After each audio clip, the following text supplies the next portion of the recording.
The morning on Verath 9 was warm and golden, the kind of morning that made people forget they lived on the edge of known space. The colony was small, just over 3,000 people, spread across gentle hills covered with grain fields and orchards that the settlers had planted 6 years ago when they first arrived. It was not a rich colony. It was not a powerful one, but it was home. Lisa Marsh stood on the steps of the community hall, watching the harvest festival come together. Tables were being dragged out into the open square. Children were running between them, stealing fruit from baskets and laughing when they got caught. Her daughter Sophie, 6 years old with messy brown hair and a gap-toothed smile, was leading a group of younger kids in some kind of game that seemed to involve a lot of spinning and falling down. Danny Holt, the colony sheriff, leaned against a fence nearby with a cup of coffee in his hand. He was a big man in his mid-40s, quiet and steady, the kind of person people looked to when things went wrong. He had been a Marine once, a long time ago. Now he kept the peace on a farming colony, where the biggest trouble was usually someone's goats getting into someone else's garden. "Nice day," Lisa said to him.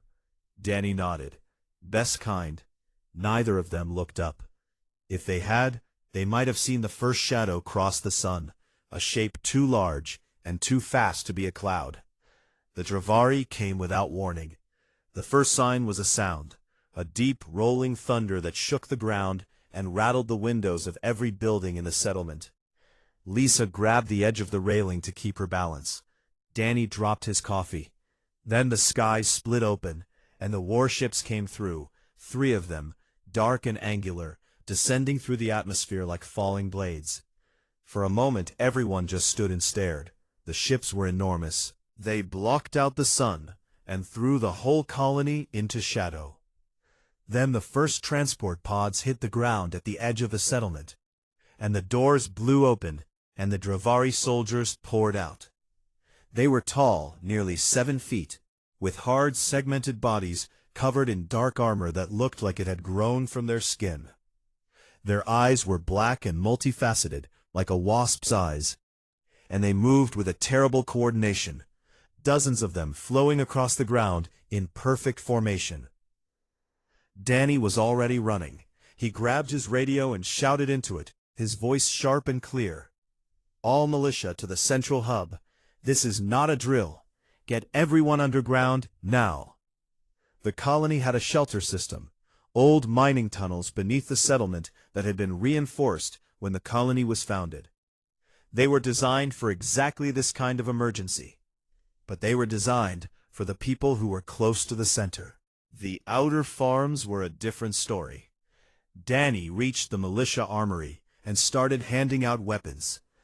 There were only 22 of them, farmers and mechanics and teachers who had trained once a month and hoped they would never need to use what they learned.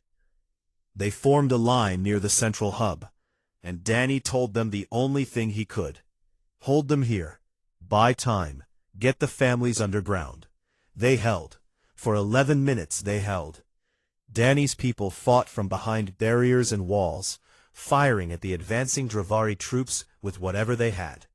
The Dravari were better armed and better trained, but the militia was fighting for their families, and that counted for something. Enough people reached the shelters. Enough adults got underground. But not everyone. On the outer farms, the Dravari moved too fast. Families who had been eating breakfast or working in the fields had no time to run.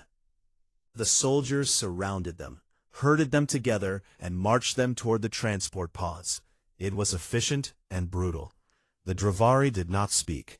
They did not explain. They simply took. Nate Sutton, 16 years old and tall for his age, had been helping his father fix a fence on their farm when the ships appeared. His father told him to take his younger brother Cole and run for the silos.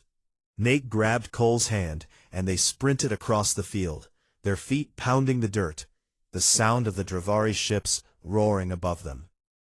They almost made it together. A Dravari patrol cut across the path between them and the silo. Nate shoved Cole behind a tractor and whispered, "Stay down, don't move."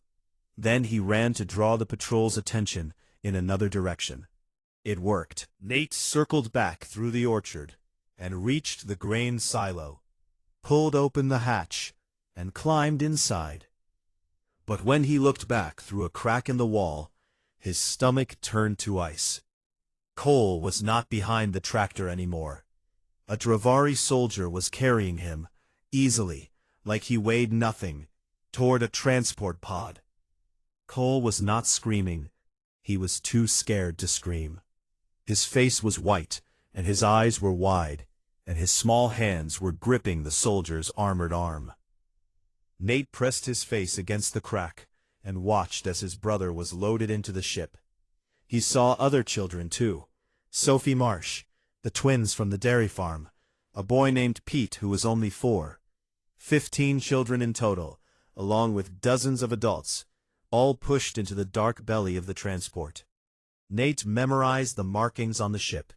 He burned them into his memory with a focus that felt like pain. Then the doors closed, and the ship lifted off, and his brother was gone. The whole attack lasted less than 30 minutes. The Dravari fleet withdrew as quickly as it had come, pulling back into orbit, and then vanishing into faster-than-light travel, leaving behind smoke and broken buildings and silence. Danny Holt emerged from the defensive line, covered in dust and someone else's blood. He started the head count immediately.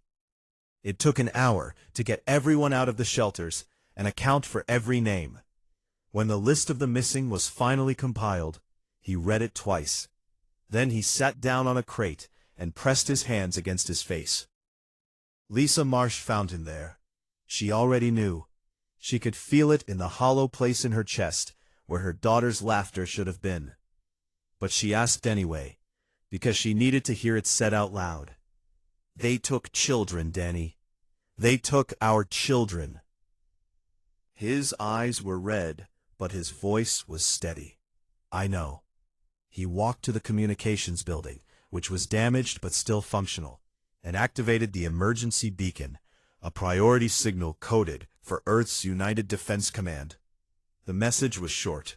It contained the colony's designation, the nature of the attack, the number of dead, the number of missing, and one line that would change everything. 15 children confirmed taken by Dravari forces. That signal would reach Earth in 6 hours, and when it did, the world would respond in a way that the Dravari had never imagined and could not have predicted. But that was still hours away.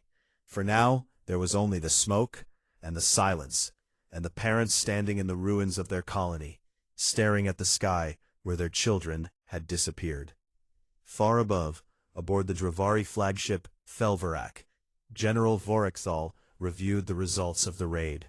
It had been a minor operation, one of dozens his forces had conducted across the frontier. The colony had minimal strategic value. The captured population would be useful for labor or perhaps for leverage in negotiations. It was routine. Sub-Commander Kaelris brought him the manifest of the captured. Vorekthal scrolled through the data, numbers, ages, physical assessments. He stopped when he reached the section listing juveniles. 15 entries, ages ranging from 4 to 11. He looked at Kaelris. These small ones, they are not soldiers? No, General. They are children, juveniles, prematurity. Vorekthal stared at the data for a long time. He had heard stories from other species, strange, almost mythical warnings about what happened when humans lost their young. He had dismissed them as the fearful exaggerations of weaker races. He closed the manifest and said nothing. But somewhere deep in the part of his mind that had kept him alive through 30 years of war, something stirred. A feeling he did not recognize because he had never felt it before. The emergency beacon from Verath 9 arrived at Earth's United Defense Command headquarters in Geneva at exactly 14:07 local time. It passed through 3 layers of automated screening, was flagged as a Priority 1 colonial distress signal, and landed on the desk of Admiral Grace Dunham within 4 minutes. Dunham was 53 years old, Lean and sharp-featured, with silver-streaked hair she kept pinned back in a tight knot. She had commanded the 4th Expeditionary Fleet for 7 years, and had fought the Dravari in 2 major engagements. She was known for calm. She was known for precision. She did not make emotional decisions. She read the report once, slowly. Her aide, a young lieutenant standing near the door, watched her face and saw something he had never seen before. A flicker behind her eyes, a tightening of the muscles along her jaw, a stillness that felt more dangerous than any shout. "Get me a war council in 10 minutes, she said quietly. The council assembled in the operations room, a long table surrounded by screens showing fleet positions, intelligence updates, and diplomatic channels. 12 senior officers took their seats. Dunham stood at the head and activated the display. 6 hours ago, a Dravari raiding force hit our colony on Verath 9. Population just over 3,000. The colony had minimal defenses. The militia held long enough to save most of the settlement, but the Dravari captured approximately 80 colonists from the outer farms. She paused. 15 of them are children, ages 4 to 11. The room did not erupt. The officers sat perfectly still, their faces hardening one by one as the information settled. A junior officer near the back muttered, "They took kids." Nobody told him to be quiet. Nobody corrected his tone. Dunham laid out the operational picture. The Dravari raiding fleet had been tracked falling back toward their forward base at Dravos Station, a heavily fortified military installation 3 days away by faster-than-light travel. Intelligence suggested the captured colonists, including the children, had been taken there. "I am authorizing full mobilization of the 4th Fleet," Dunham said. 12 warships, 3 marine assault carriers, full combat load. We will proceed to Dravos Station, retrieve our people, and eliminate the threat. One of the senior officers raised a hand. "Admiral, standing protocol for frontier incidents calls for a measured response. A diplomatic channel, followed by a limited strike if—" "I am aware of the protocol," Dunham interrupted, and her voice was so level that it silenced the entire room. "The protocol does not account for children in enemy hands. We are not negotiating for them. We are going to get them." No one argued further. Within the hour, orders were transmitted to the 4th Fleet. Captain Ethan Briggs, commanding the carrier Ardent Fury, received his directive while his ship was docked at a resupply station. He was 36, broad-shouldered, with dark eyes that could shift from worn to lethal in half a second. He read Dunham's orders on his personal screen, standing alone in his quarters. The message ended with a line that was not standard military language. "Find those children, bring them home, remove anything that stands in the way." Briggs closed the message and walked to the bridge. He keyed the ship-wide intercom and said, "All hands, this is the captain. We are deploying to Dravari space on a rescue operation. 80 of our people were taken from Verath 9. 15 of them are children. We are bringing them back. Set condition 1 throughout the ship. Departure in 90 minutes. He clicked off the intercom. The bridge crew was already moving before he finished speaking. Below decks, in the marine compartments, Sergeant Cora Voss received the briefing packet. She was 30, compact and muscular, with close-cropped red hair and a scar along her left forearm from a knife fight on a station that no longer existed. She had led urban assault teams in 3 engagements and had a reputation for getting her people in and out alive. She gathered her squad in the armory and laid out the mission. When she got to the part about the children, she stopped and looked at each Marine in turn. "This is a rescue. The objective is those kids. Everything else, the station, the ships, the Dravari fleet, is just what's standing between us and them. Understood?" 20 voices answered as one, "Understood." They began checking weapons and equipment. Nobody spoke beyond what was necessary. There were no jokes, no complaints, No bravado, just the quiet, focused clicking of magazines being loaded and armor plates being locked into place. While the fleet prepared, the news from Varath 9 spread. It moved through military channels first, then to colonial networks, and within hours it had reached Earth's civilian media. The details were devastating. A peaceful farming colony attacked without warning. Families torn apart. Children ripped from their parents and carried into enemy space. The reaction across the human worlds was unlike anything the government had seen in a generation. This was not anger about politics or territory or trade. This was something deeper. Something that lived in the bones of every parent and every person who had ever loved a child. Vigils sprang up on Earth, on Mars, on the orbital stations, and in dozens of colonies. People stood in silence holding candles, holding pictures, holding each other. Recruitment offices reported lines stretching around the block. Not soldiers looking for a career, but ordinary people who felt they needed to do something. A mother on Mars was interviewed on a broadcast. She held her own daughter on her hip and looked into the camera and said, "Bring them home. Whatever it takes. Bring them home." That clip played on every screen in human space for days. Far away, aboard the Thelvarok, General Vorekthal stood before a tactical display that was beginning to trouble him. His intelligence officers had detected the mobilization of the human fleet. Not a patrol, not a scouting force, but a full combat fleet, moving at maximum speed toward Dravari space. "This is unexpected," he said to Kael'ris. "It is disproportionate," Kael'ris replied carefully. "The colony was insignificant. The captured population is small.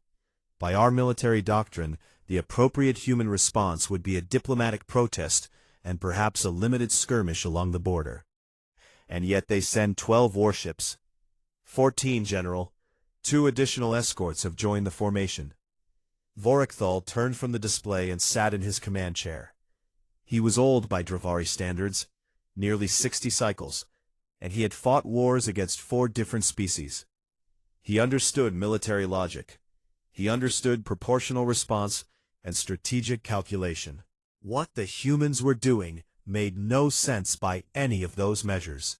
He ordered Kael'ris to pull intelligence files on human behavior in similar incidents. Kael'ris complied and began reading from reports filed by other species who had encountered humanity. Most of the reports were clinical.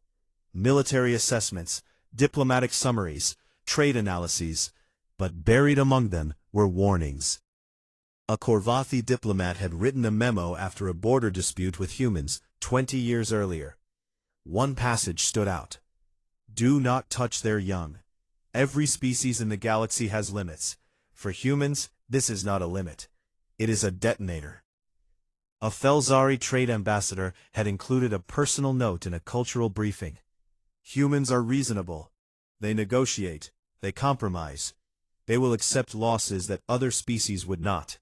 But there is one exception, and if you trigger it, reason disappears. Their children are sacred to them in a way that I have no equivalent for in our language." Kael'ris finished reading and looked at Vorekthal. The general said nothing for a long time. Then he asked, "Have there been cases where a species took human children and survived the consequences?" Kael'ris searched the files. "None that are well documented, General." The silence that followed was heavy. Through a back channel, a quiet, unofficial line used by neutral parties, a message arrived for Vorekthal from Ambassador Priel of the Galactic Concord. Priel was a diplomat from a species that had maintained neutrality in every major conflict for centuries. His messages were rare and always significant. This one contained a single sentence.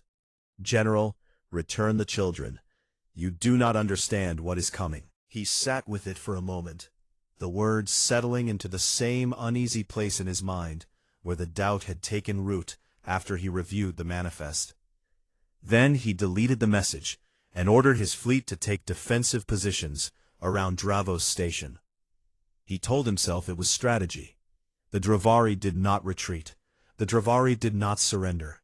The Dravari certainly did not bow to threats from a species that had only been traveling between stars for 300 years. But as he gave the order, his hand hesitated over the console, just for a moment, just long enough for Kael'rus to notice and look away. 3 days out aboard the Ardent Fury, Captain Briggs stood on the bridge and watched the stars streak past in the blue-white blur of faster-than-light travel. The fleet was on schedule. The Marines were ready. The plan was set. Below, in the hangar deck, Cora Voss sat on a supply crate and cleaned her rifle for the 3rd time. Around her, her squad did the same. Nobody needed to clean their weapons again. They did it because their hands needed something to do while their minds prepared for what was ahead. Corporal Meg Avery, 22 years old and on her first real deployment, sat across from Voss. She held a small photograph, her little sister, 7 years old, grinning at the camera with a missing front tooth. Voss glanced at the photo, but didn't ask. She didn't need to. The fleet flew on, silent and fast, carrying with it the full weight of a species that had been told its children were in danger. And across the void, the Dravari waited, not yet understanding that what was coming for them was not a military operation. 2 days into the transit, Dr. Sam Beckett held a briefing in the lower mess hall of the Ardent Fury. He was the fleet psychologist, a thin, patient man in his late 40s, with round glasses and a voice that always sounded like he was talking to someone who was hurt. In a way, he usually was. The Marines filled the benches in front of him, 48 men and women in gray fatigues, their faces hard and focused. These were the teams that would go into Dravos Station and pull the children out, and Beckett's job was to prepare them for what that would feel like. You are going to enter a hostile facility and make contact with children who have been held captive for several days, he began. They will be scared. Some of them may not respond when you speak to them. Some may scream. Some may try to hide from you because they have learned that adults in armor mean danger.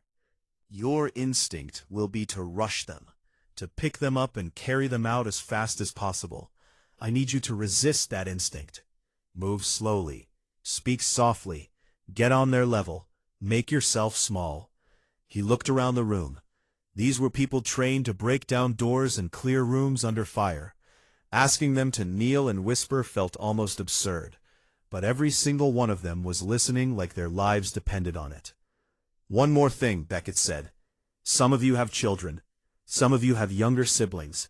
When you see those kids, you are going to feel something. Do not push it down. Do not ignore it. But do not let it freeze you either. Feel it, and then do your job. You can fall apart later. I'll be here when you do. After the briefing, the Marines filed out in silence. Corporal Meg Avery stayed behind. She stood near the back wall, gripping the edge of a bench, her knuckles white. Beckett walked over to her and waited. My sister just turned 7 last month, she said, not looking at him. She's the same age as some of those kids. Beckett nodded slowly. Then you already know why you're here. Avery met his eyes. Something settled in her face. Not calm exactly, but something harder and more certain. She nodded once and walked out. Far across the void, on Dravos Station, General Vorek Thal was not sleeping well. He stood in his private quarters, staring at a data screen that displayed the approaching human fleet. 14 warships, 3 carriers, moving in a tight formation that his tactical officers described as aggressive. Not the spread formation of a cautious fleet probing for information, but the compressed spearhead of a force that already knew exactly where it was going and what it intended to do when it got there. He had summoned historian Zale to his quarters. Zale was not a soldier. He was a scholar, old and stooped, with faded markings on his carapace that showed his age. His job was to study alien cultures so that the Dominion could understand its enemies. Vorekthal had never needed him before. The Dravari did not study their enemies, they defeated them. But something about the approaching fleet made the general want to understand. Tell me about the humans, Vorekthal said. Tell me what they do when their young are taken. Zale had spent the last 2 days compiling exactly this information. He activated a display and began. 41 years ago, he said, a Krethian raiding party intercepted a human transport vessel near the Palix system. The ship was carrying colonists, 93 people, including 28 children and infants. The Krethian took the ship to their outpost on Palix Minor and held the passengers for ransom. Vorekthal gestured for him to continue. They did not send diplomats. Within 72 hours, they had assembled a fleet of 17 warships for 93 captives.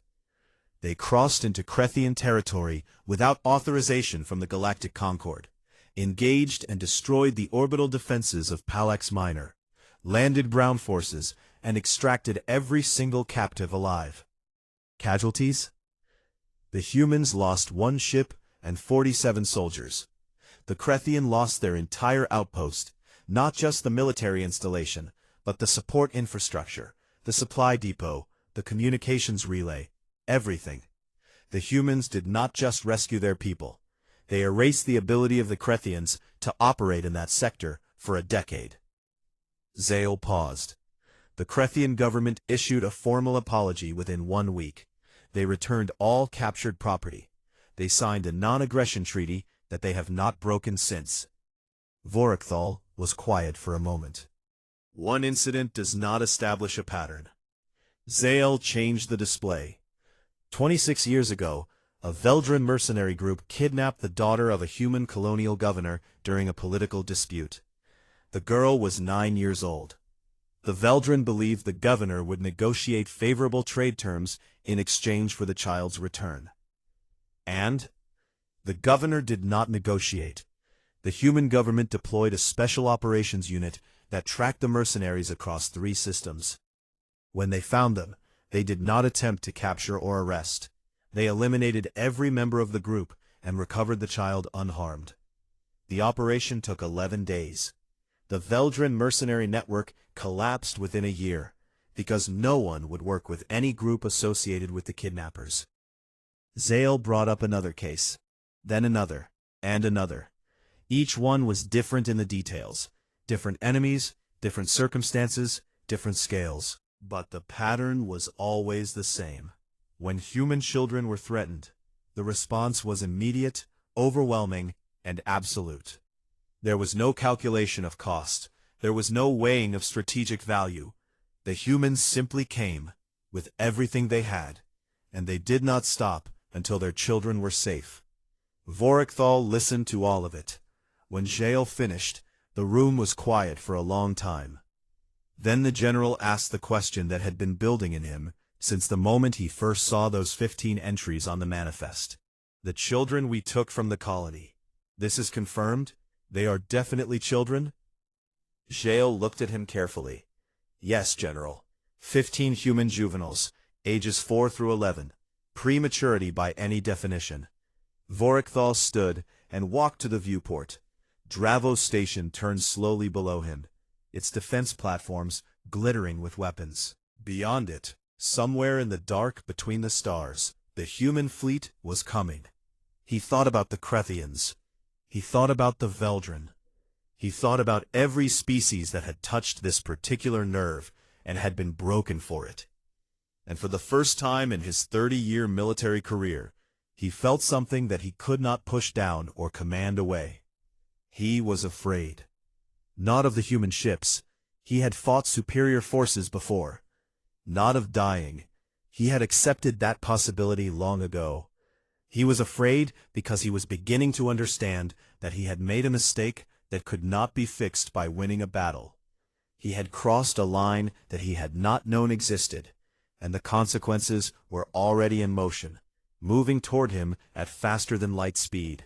He almost reached for his communicator. The order would be simple. Release the captives, place them in a transport, send them toward human space with a signal of truce. It might save his fleet, his station, and thousands of Dravari lives. His hand hovered over the device. But pride was not a small thing for a Dravari general. It was everything. His rank, his honor, his legacy, all of it rested on the principle that the Dominion did not yield. The Dravari took. They did not give back. To release the captives now would be an admission of weakness, and weakness in the Dominion was a death sentence, not just for a career, but often for a life. He lowered his hand. Kael'rus watched from the doorway. He had seen the hesitation. He said nothing, because there was nothing to say. The decision was made, not by action, but by the absence of it. Back on the Ardent Fury, Captain Briggs received a transmission from the intelligence vessel that had been running ahead of the fleet.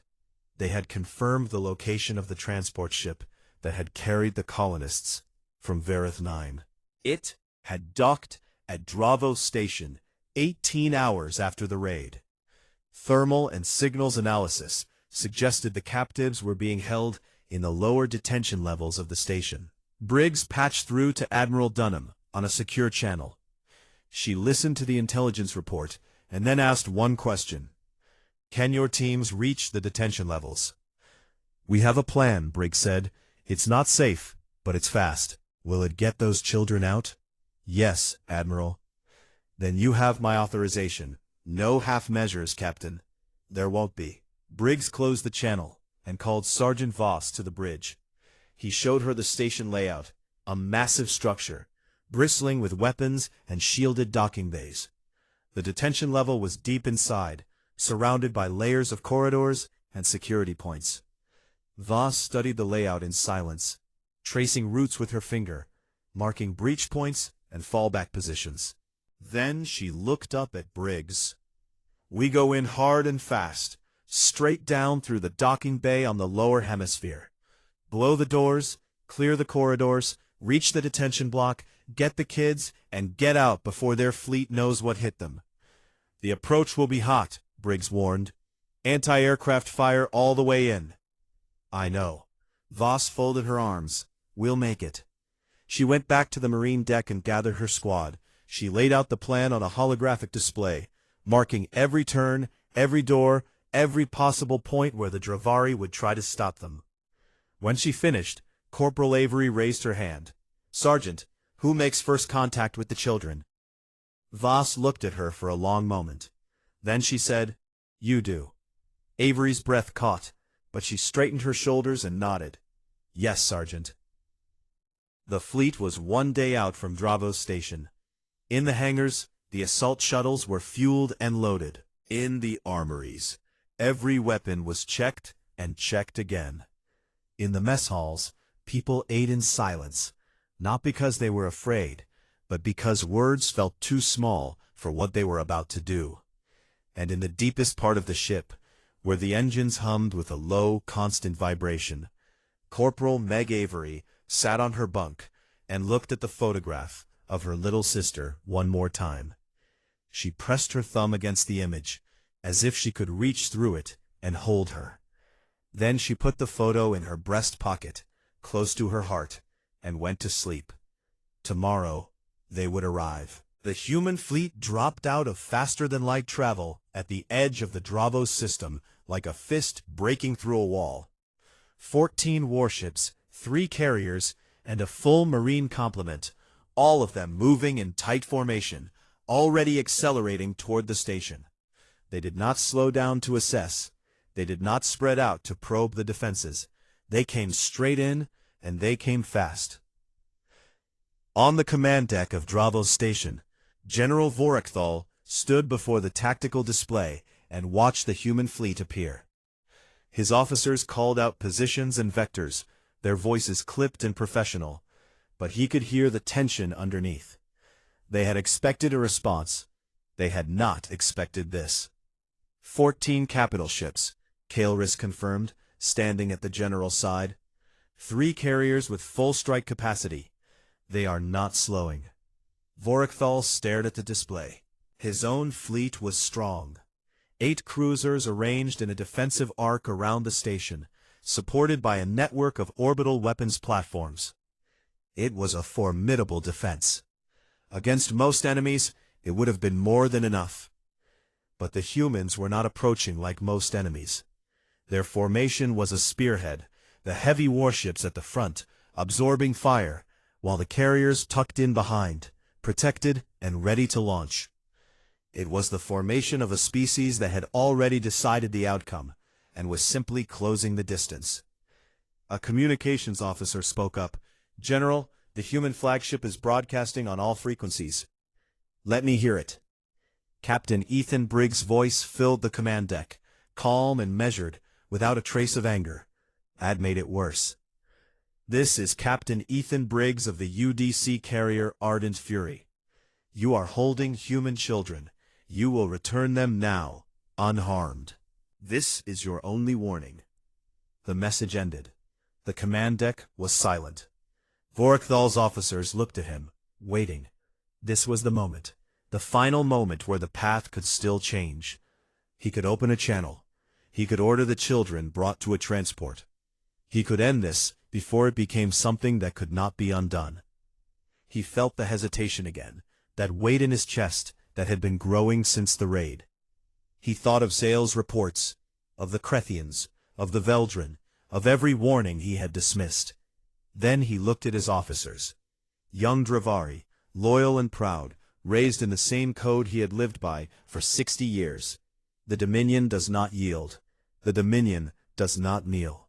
His voice was steady, but something behind it was not. The battle began. The Ardent Fury led the charge, its broadside batteries opening fire on the orbital platforms from a distance that Dravari tactical doctrine considered recklessly close. The first platform shattered under concentrated fire, its debris spiraling away in a cloud of metal and flame. 2 escort destroyers broke formation and swept along the flanks, targeting the Dravari cruisers that moved to intercept. The Dravari fought back hard. Their cruisers were well armed and their crews were experienced. Plasma fire streaked across the void, and 2 human destroyers took heavy hits in the opening exchange. One lost its port engine array and fell back. The other kept firing, smoke trailing from a hull breach, its crew patching damage while the guns kept working. What struck the Dravari was not the human firepower. They had faced similar weapons before. It was the way the humans fought. They did not maintain safe engagement distances. They pressed closer and closer, accepting damage that any rational fleet would avoid, trading armor for speed, trading safety for proximity. Their ships moved like they had forgotten how to be cautious. A Dravari cruiser captain sent a desperate report to the flagship. "They are not maintaining standard patterns. They are pushing directly through our formation. They are ignoring defensive positions and heading for the station."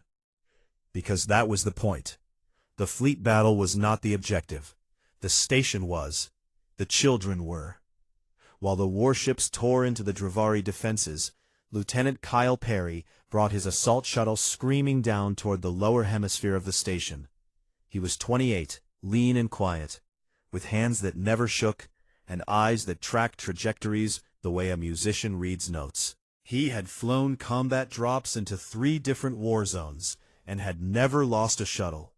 Today was going to test that record. Anti-aircraft fire erupted from the station's surface batteries, lines of bright energy cutting across the dark, reaching for his shuttle like burning fingers. Perry threw the shuttle into a series of evasive maneuvers that slammed his passengers against their harnesses. Behind him, in the troop compartment, Sergeant Cora Voss and her Marines held on and said nothing. A burst hit the shuttle's starboard engine. The craft lurched hard to the left. Warning lights flooded the cockpit, and an alarm screamed in Perry's ear. He killed the alarm with one hand and corrected the course with the other. "We lost engine 2, he called back to the troop compartment. "Can you get us in?" Voss shouted. "I'll get you in," he responded. He did, not gracefully and not gently, but he did it. The shuttle came in at a steep angle, too fast, and hit the docking bay on the station's lower level with a grinding crash that tore the landing gear off and sent sparks showering across the deck. The shuttle slid across the bay floor and slammed into the far wall. The lights flickered, Something hissed. Then, it was quiet. Voss hit the release on her harness and stood up. Everybody out. Move. The ramp blew open, and the Marines poured out into the station. The docking bay was half-lit and filled with smoke from the crash. Voss oriented herself in 2 seconds. The detention levels were 4 floors below, accessible through a service corridor 60 meters to the left. Go, go, go. They moved through the station like water through a broken pipe. Fast, relentless, filling every space they entered. The corridors of Dravos Station were wide and angular, built for Dravari bodies, and the Marines looked small inside them. But small did not mean slow. The first Dravari soldiers they encountered were a patrol of 6, stationed at a junction point.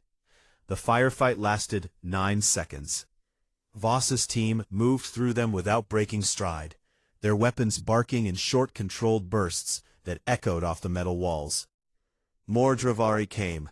They fought hard, setting up barricades and firing from cover, and 2 Marines took hits, one in the shoulder, one in the leg.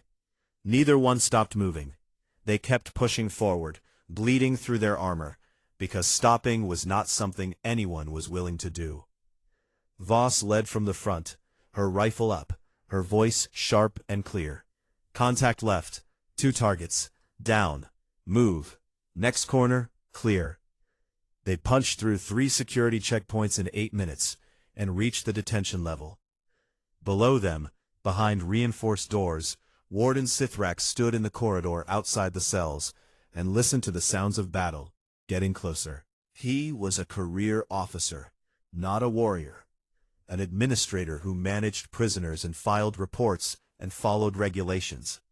He had never been in a real fight, and had never wanted to be. He looked through the transparent wall of the nearest cell.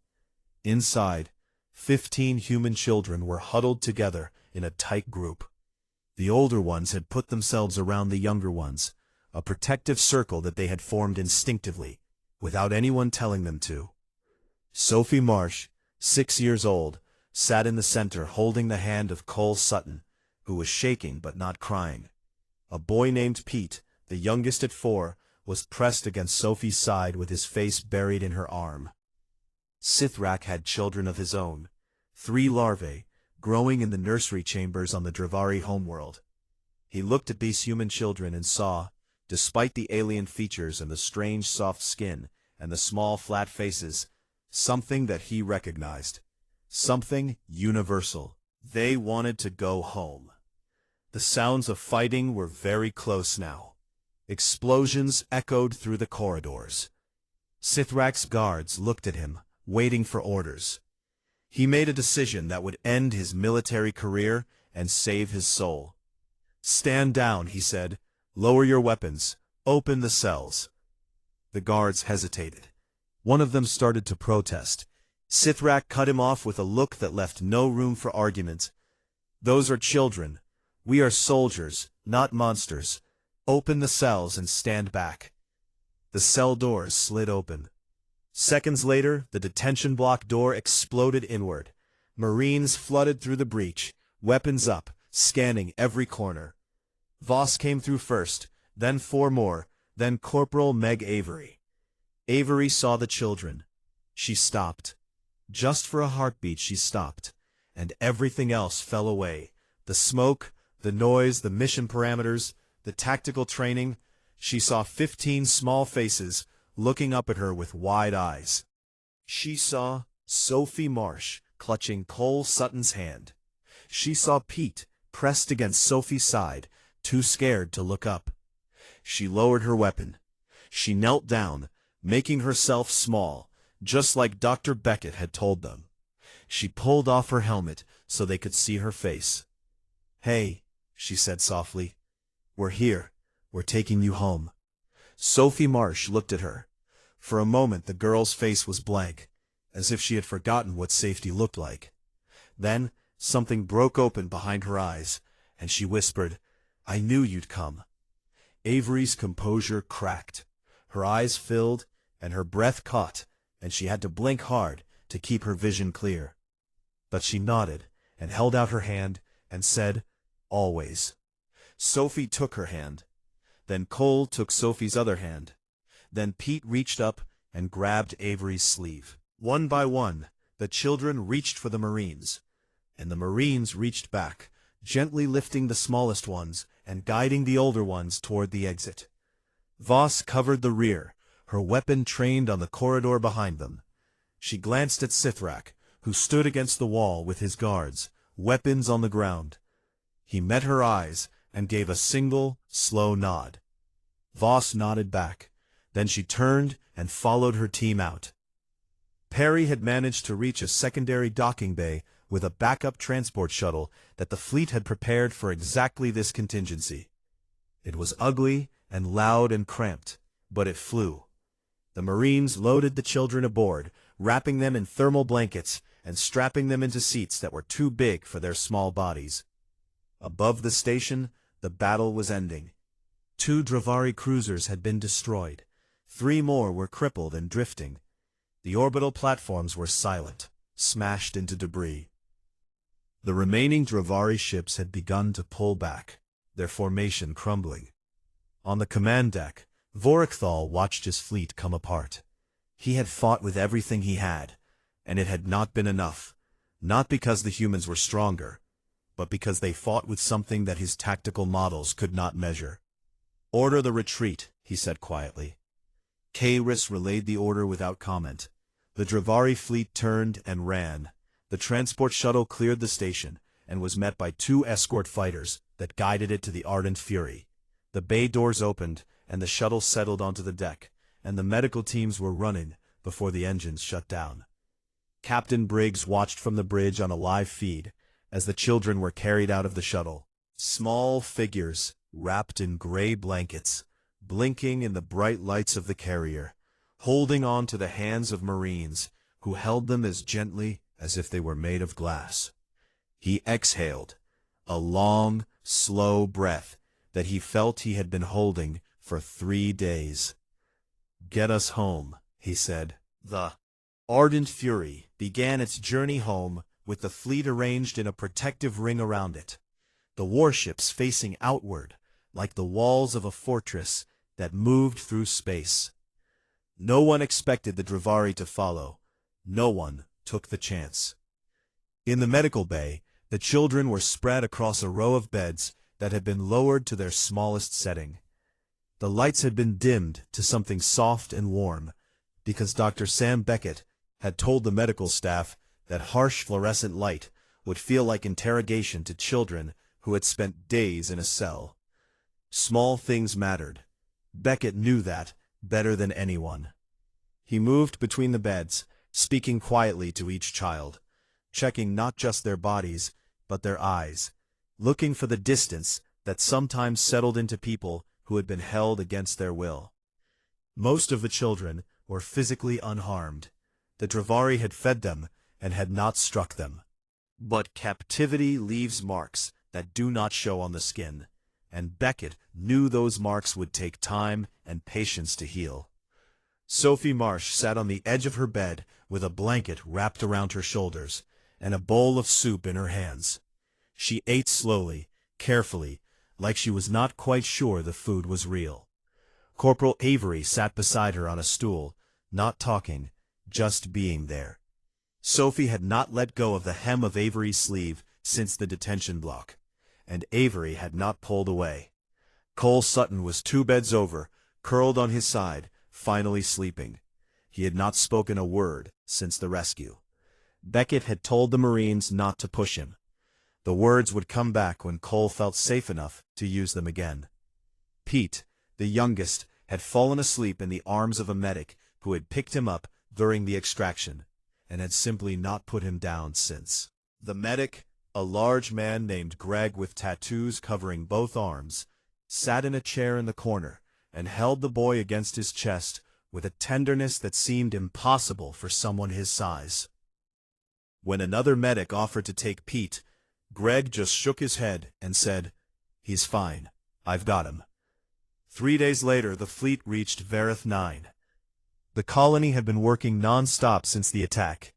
Danny Holt had organized the rebuilding with the same steady calm he brought to everything, clearing wreckage, repairing shelters, setting up a temporary communications hub, and making sure every family had food and water and a place to sleep. He had also been spending an hour every evening standing at the edge of the landing field, looking up at the sky. He never told anyone why. He did not need to. Lisa Marsh was with him when the first shuttle broke through the clouds. She heard it before she saw it, a low rumble that grew into a roar, and then the shuttle appeared, descending through the gray morning light with its landing lights blazing. Behind it came two more, and behind them the distant shapes of the fleet in orbit. The ramp of the first shuttle dropped, and the children came out. It was not a dramatic scene. There was no music, no slow motion, no grand speeches. It was just children walking down a ramp into the arms of their parents. Some of them ran. Some of them walked slowly, blinking in the daylight, as if they needed to remember what open sky looked like. Sophie Marsh saw her mother, and her face crumpled, and she sprinted across the field and crashed into Lisa's arms so hard they both nearly fell. Lisa held her daughter and sank to the ground and wept.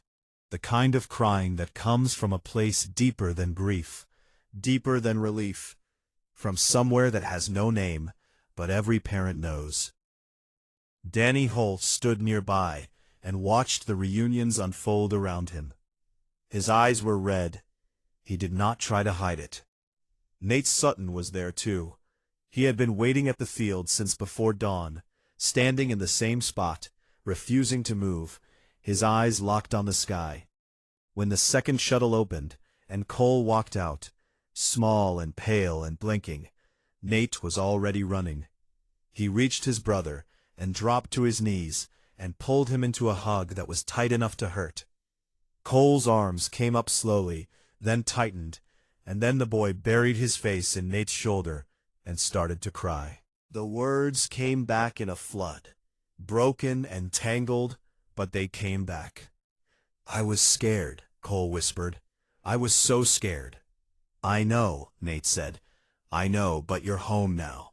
He held his brother and did not let go for a very long time. Across the galaxy, the story of Dravos Station spread. It moved through diplomatic channels and military reports, through trade networks and civilian broadcasts, through the quiet conversations that happened in the corridors of alien governments and the back rooms of neutral stations. It was told and retold, and with each telling it grew, not in exaggeration, but in weight. At the Galactic Concord, the governing body that loosely maintained order among the spacefaring species, Ambassador Priel requested a formal session. The chamber was vast and circular, filled with representatives of dozens of alien civilizations, tall and short, scaled and furred, crystalline and gaseous. They came from worlds that had nothing in common except that they all shared the same galaxy and had learned, over centuries, to coexist within it. Priel stood at the central podium and presented the incident with calm precision. He displayed the timeline, the raid, the beacon, the fleet mobilization, the battle, the rescue. He showed the numbers, the size of the human response relative to the number of captives taken. He played a recording of Captain Briggs' broadcast and the battle data from the engagement. The chamber was silent throughout. When the data was complete, Priel spoke. A minor colony was raided. 80 people were taken. Among them were 15 children. He paused. The human government did not send a diplomatic envoy.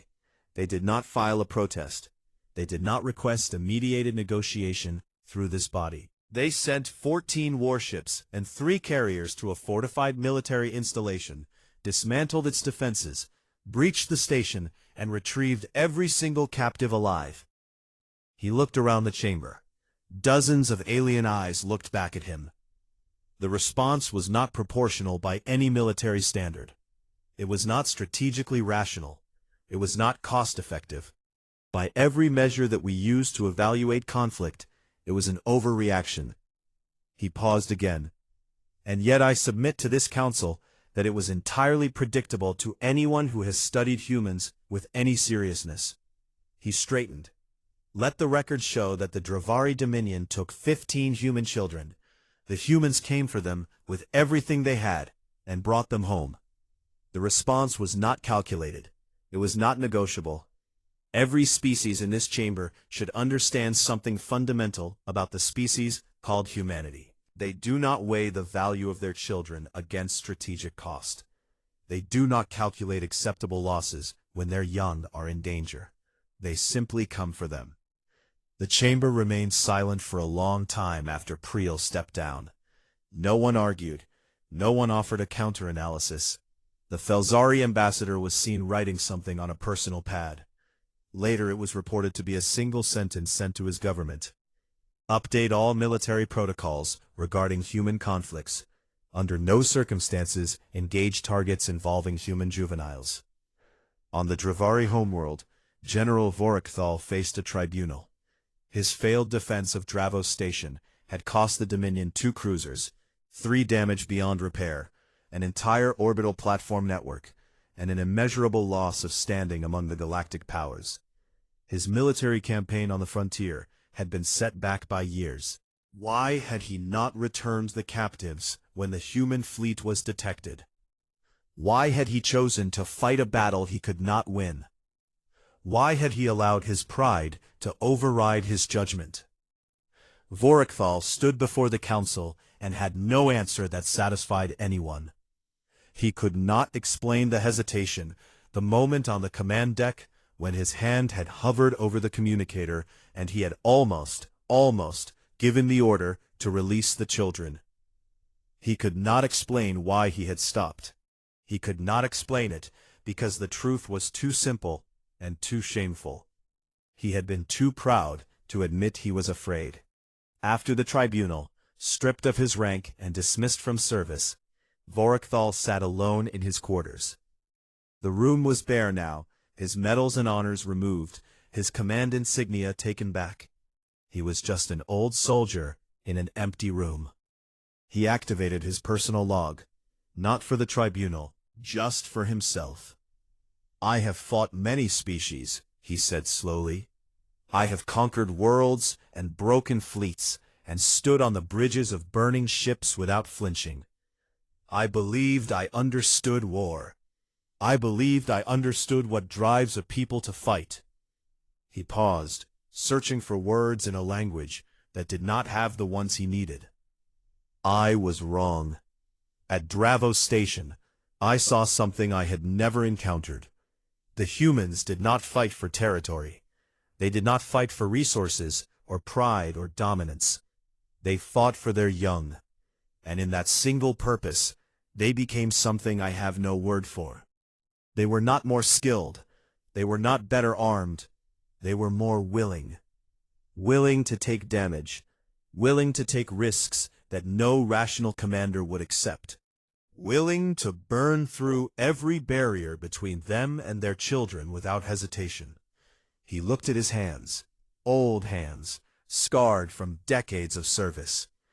I hesitated when I should have acted, not because I was afraid of their weapons, because in the moment I saw what they were willing to become, I understood that I had already lost, and my pride would not let me admit it. He closed the log and sat in silence. On Varath 9, the rebuilding continued. New walls went up where old ones had fallen. The fields were replanted.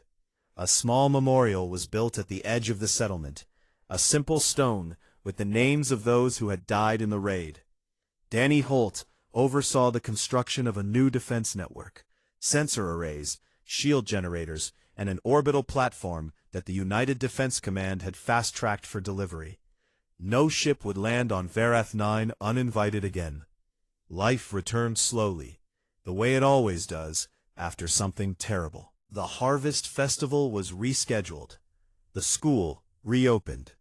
The children began to laugh again. Not all at once, not every day, but gradually in small moments that grew longer and more frequent. On the last evening of the story, Sophie Marsh was in the fields behind her house, chasing fireflies in the warm twilight air.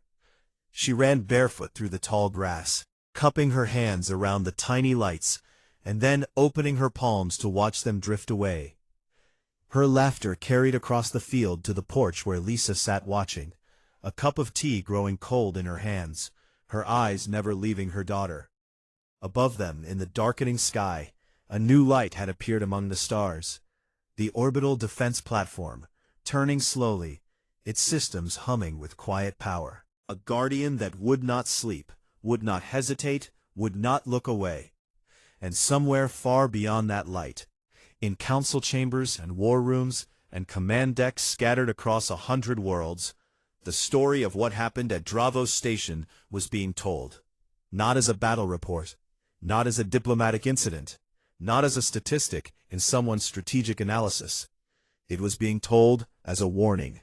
A simple, ancient, unbreakable truth about the strange, soft, sentimental species from the small blue world at the edge of the Orion Arm. Don't take their children.